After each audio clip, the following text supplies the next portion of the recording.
Hello guys, welcome to back my channel. In today's video, we are going to start the topic Zeeman effect. So first of all, what is the Zeeman effect? This Zeeman effect, it is known Zeeman effect, the splitting of spectrum line. The splitting of spectrum line due to the magnetic field, it is known as a Zeeman effect. It is was observed by Dutch P. Zeeman in 1896. Hence it is known as a Zeeman effect और ये एक magneto optical phenomena है.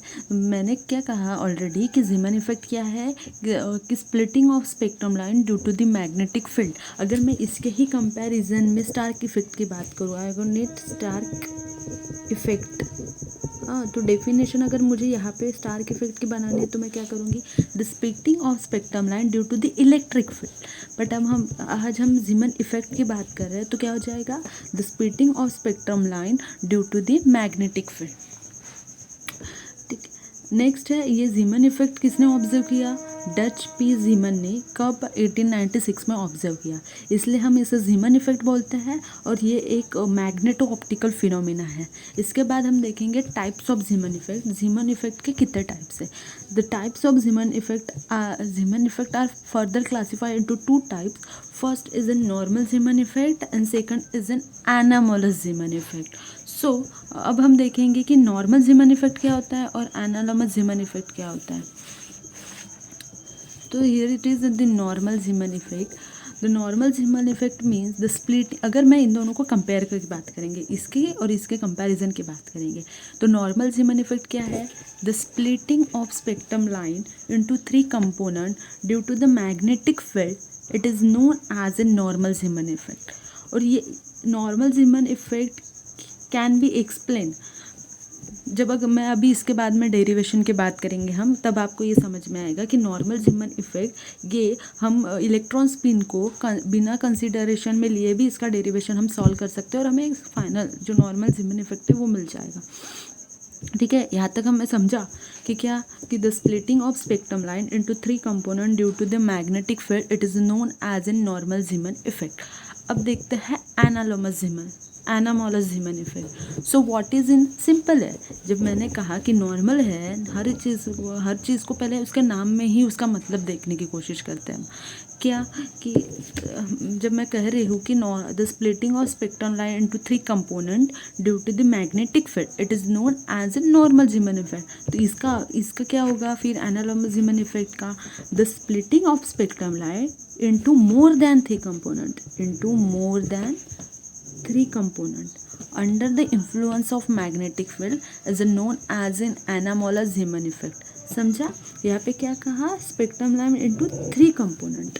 ठीक है, यहाँ पे क्या कर रहा है, मोर देन 3 कंपोनेंट. और जब हम एनामोलस Zeeman इफेक्ट का डेरिवेशन सॉल्व करेंगे, तब हम देखेंगे कि तब हम वहाँ पे इलेक्ट्रॉन स्पिन को कंसिडरेशन में लेंगे. किस चीज़ को, इलेक्ट्रॉन स्पिन को. पर यहाँ पे हम बिना इलेक्ट्रॉन स्पिन को कंसिडरेशन में लिए भी नॉर्मल Zeeman इफेक्ट का डेरिवेशन सॉल्व कर सकते हैं. तो आज के इस वीडियो लेक्चर में हम सिर्फ नॉर्मल Zeeman इफेक्ट का डेरिवेशन सॉल्व करेंगे और नेक्स्ट जब भी मैं वीडियो अपलोड करूँगी तब हम एनालॉमस Zeeman इफेक्ट की बात करेंगे. तो चलिए देखते हैं कि एनामोलस Zeeman इफेक्ट क्या होता है. हम एक क्वेश्चन के थ्रू सॉल्व कर रहे हैं इसे. तो पहले क्वेश्चन क्या आएगा, अगर एग्ज़ाम में पूछता है, in the exam point of view अगर एग्ज़ाम में पूछ रहा है तो क्या क्वेश्चन बनेगा वो देख रहे हैं. क्या क्वेश्चन है, explain the phenomena of normal Zeeman effect at the first order hydrogen atom, first state of hydrogen atom using first order perturbation equation. ठीक है, हो गया फर्स्ट ऑर्डर परटर्बेशन इक्वेशन. अब देखो, अगर आपको ये नहीं पता कि पहले फर्स्ट ऑर्डर परटर्बेशन क्या है और किस तरह से फाइंड करा जाता है या किस तरह से उसे डिनोट करता है एवरीथिंग, तो आप मैं आई बटन पे दे दूँगी, वो वाला वीडियो आप देख सकते हो. अब हम यहाँ पे ये क्वेश्चन में क्या बोल रहे हैं कि एक्सप्लेन करो phenomena of normal Zeeman effect. At the first state of hydrogen atom using first order perturbation. तो हमें फर्स्ट ऑर्डर पर्टर्बेशन का यूज़ करके नॉर्मल जीमन इफेक्ट को फाइंड करना है। कौन से स्टेट में? First state of hydrogen atom में। तो अभी हमने बताया था क्या था, नॉर्मल जीमन इफेक्ट क्या होता है, the splitting of spectrum line at 3 component due to the magnetic field, it is known as an normal Zeeman effect. अब हम एक चीज़ कंसिडर कर रहे हैं, क्या है, consider a magnetic field B is applied along the z direction. Suppose this is in z direction, z direction है ये, तो हम यहाँ पे एक मैग्नेटिक फील्ड जो हम बी से डिनोट करते हैं उसे अप्लाई कर रहे हैं, और मैग्नेटिक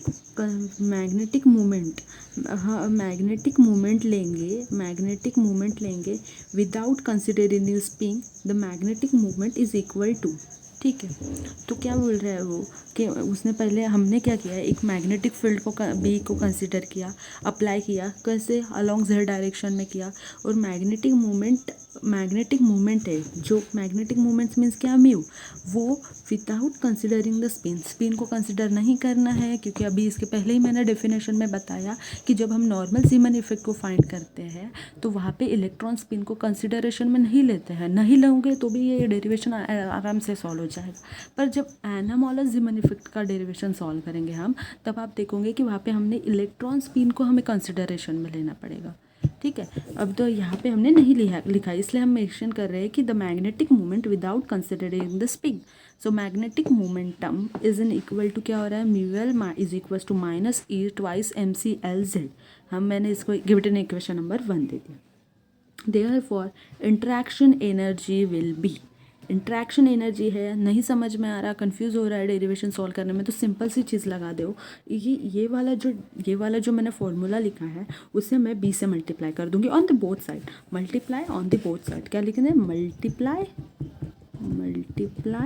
ऑन बोथ साइड, ठीक है, मल्टीप्लाई कर दूंगी, mu L dot B is equal to minus E twice M C L Z B मिल गया।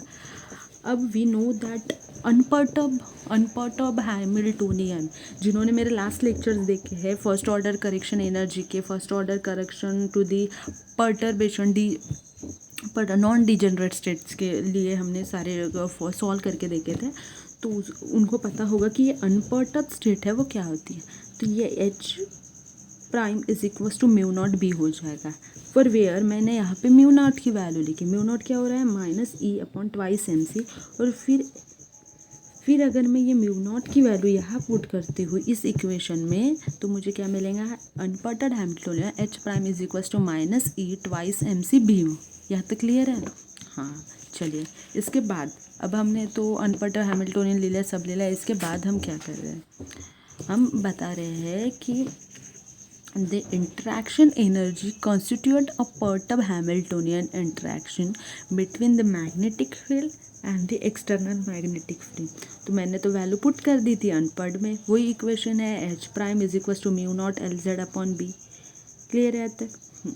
अब यहाँ पे हम क्या करेंगे, क्वेश्चन में मैंने बताया था first order correction to the energy का हम यहाँ पे फॉर्मूला पुटअप करेंगे, उसके द्वारा हम यहाँ पे फाइंड कर रहे हैं नॉर्मल जीमन इफेक्ट। तो हम यहाँ पे first order perturbation equation first order correction to the energy लिखेंगे, क्या है, H prime double K is equal to J L S, H prime J L S, bracket notation, H prime double K is equal to bracket notation J L S, यहाँ पे H prime है तो ये वाली value मैं यहाँ put कर दूँगी, mu naught L z beta bracket notation J L S, H prime K is equal to ये जो म्यू नॉट बी है ये कॉन्स्टेंट्स है तो यहाँ ले लो बाहर, mu naught B is equal to J L S L z J L S. अब मैं बताऊँगी कि ये जो एल जेड है, क्या स्टार्टिंग में मैंने कंसिडरेशन लिया था, क्या कंसिडरेशन था कि magnetic moment, consider a magnetic field in this z direction, this is an L z is equal to m h cut, L z का मीनिंग हो रहा है एम एच कट, तो फिर हम क्या करेंगे, H prime double K is equal to mu naught B m h cut, mu naught B है LZ की जगह वैल्यू पुट कर दिया, ये है। तो अगर मैं इसको LZ देखो, सपोज अभी यहाँ पे आपको समझ नहीं आ रहा होगा कैसे, तो ये देखो, ये म्यू नॉट भी कांस्टेंट लिया था हमने, हाँ। LZ को हम बाहर निकालेंगे, जो देखो JLS is equal to JLS है कि तो ये क्या हो जाएगा, म्यू नॉट बी LZ, ये इंटू 1 हो जाएगा, और ओवरऑल आंसर मुझे ये म्यू नॉट बी LZ मिलेगा। समझा? ये कैसे आया? अब ये कैसे आया, तो ये कैसे है, दो वेव फंक्शन सेम होते हैं, जैसे कि साई वन है तो हम उसे 1 लिखते हैं, बट अगर दो वेव फंक्शन अपोजिट टर्म्स में होते हैं तो हम उसे 0 लिखते हैं। तो ये दो सेम है ना, सेम है, इसलिए हमने यहाँ पे 1 कर दिया। क्लियर है? ठीक है। Equation number 3। अब where magnetic spin quantum number, m क्या है, मैग्नेटिक स्पिन क्वांटम नंबर है यहाँ पे। तो अब मैं ग्राउंड स्टेट की बात कर रही हूँ, तो ग्राउंड स्टेट में n इज इक्वल टू 1 ले लूँगी, m इज इक्वल टू 0 और l इज इक्वल टू भी 0 लूँगी, क्योंकि ग्राउंड स्टेट है। तो अगर ये मैं सारी वैल्यू इधर इक्वेशन 3 में पुट करती हूँ तो मुझे क्या मिलेगा, h prime k 0 is equal to 0। तो इससे हम क्या बोल सकते हैं, इससे हम ये बोल सकते हैं कि there is no Zeeman effect in the ground state. कोई ग्राउंड स्टेट में कोई भी जीमन इफेक्ट नहीं रहता है। अब अपन देखेंगे for first excited state, question में भी यही पूछा था कि फर्स्ट एक्साइटेड स्टेट के लिए नॉर्मल जीमन इफेक्ट बताइए, क्या using first order perturbation equation को यूज़ करके। ठीक है, तो मैं पहले m इज इक्वल टू 1 ले लूँगी फॉर्मूले, तो h क्या हो जाएगा, equation 3 h prime double k is equal to mu naught B h cut. फिर मैं वही m is equal to 0 put करूँगी तो क्या मिलेगा, h prime double k is equal to 0। फिर मैं -1 पुट करूँगी, पॉसिबिलिटीज़ है ना, क्या पॉसिबिलिटीज़ है कि m क्या रह सकता, 0 रह सकता, 1 रह सकता, -1 रह सकता, दिस आर द पॉसिबिलिटीज। तो ये -1 पुट करूँगी तो क्या हो जाएगा, h prime double k is equal to minus mu naught B h cut. ठीक है, तो ये सब तीनों वैल्यूज़ देख के हम क्या डिसाइड कर सकते हैं, हम ये बोल सकते हैं कि the energy state along with n is equal to 2, the energy state along with n is equals to 2 state of hydrogen atom in a magnetic field along the z direction is illustrated in figure। so मैं क्या कह रहा है उन्होंने कि energy state n is equal to 2 के लिए energy state क्या होगी, En is equal to mu naught B h cross मिला। उसके बाद में मैं En इज इक्वल टू 0 था तो En इज इक्वल टू मैं लूँगी E0 लिया, और एनर्जी स्टेट के लिए E naught is equal to minus mu naught B H कटता तो minus mu naught B H करूँगी। तो ये था डेरिवेशन आपका नॉर्मल जीमन इफेक्ट का। I hope you understood. अगर आपको इसके नोट्स चाहिए है तो आप मुझे टेलीग्राम के मैं लिंक डिस्क्रिप्शन में दे दूँगी, आप वहाँ से जाके ले सकते हैं नॉर्मल जीमन इफेक्ट का और एनालॉगस जीमन इफेक्ट का नोट्स। तो अभी तक हम आज इसके वीडियो लेक्चर में हमने क्या देखा, आज के इस वीडियो लेक्चर में हमने ये देखा कि नॉर्मल टाइप से जीमन इफेक्ट क्या है। जीमन इफेक्ट ये है the splitting of spectral line into the splitting of spectral line due to the magnetic field, it is known as a Zeeman effect। फिर हमने देखा कि there are 2 types of Zeeman effect, a normal Zeeman effect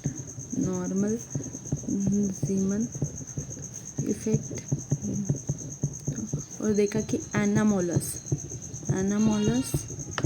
जीमन effect. तो फिर हमने ये देखा कि normal Zeeman effect means what and the analogous Zeeman effect means what. So normal Zeeman effect means क्या होता है कि splitting of spectrum line due to 3 component, क्या हो गया 3 component, splitting of spectrum line into 3 components due to the magnetic field, it is known as a normal Zeeman effect। और ये क्या हो गया, splitting of spectrum line more than 3